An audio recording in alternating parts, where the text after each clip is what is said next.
Hello. So did something interesting today. I've inserted both VasCath and CVC in the same patient in the same vessel. So that is called double puncture. And this is the first time I've done a double puncture, and it was quite interesting. It's quite challenging as well because it's a pretty lengthy procedure because both of them have to be done back to back. And because there's a lot of stuff on your table, you can get quite confusing.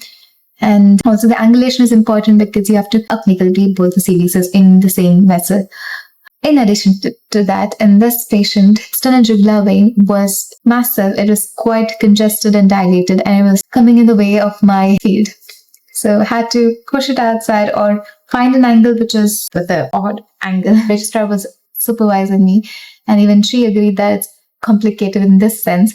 And she was very nice. She was patient with me and let me figure a way out. She didn't tell me what to do. She just said, "So what would you do?" So that was her way of teaching me. And then I was like, "What if I do this?" She was like, "Try."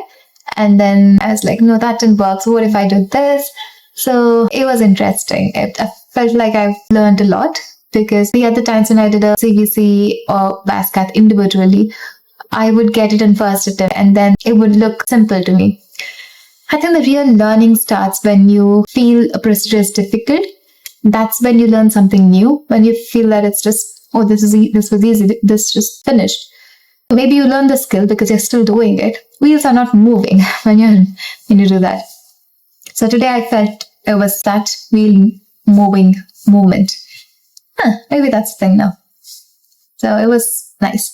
And then I also did Dorsalis Pedis A line. And this is for the first time. I've never done a Dorsalis Pedis. I've done A lines, which is radials. I've not even done a brachial A line because again, brachial A line is not very common. In this patient, she had a brachial A line, and then I scanned the radial and there was no clot, but it was not as pulsating to reassure you. But I went for it with a flow switch, and there was no flashback in spite of not being able to see a proper clot in the artery. So I don't know really what happened with her still. Maybe it was the atherosclerosis, or maybe it's a soft clot which I can't see it on the ultrasound. If I thought, okay, let's check for Dorsalis Pedis. Let's exhaust the other options before going for the brachial. So that's when I went for the Dorsalis Pedis. It came out pretty decent. I've had a first go at that, and the challenging bit was that's very superficial and it's very small. So I reduced the depth on my ultrasound machine to the least possible one. But it was a pretty good ultrasound, so I'm very concerned with that. If you like my videos, please like, share and subscribe.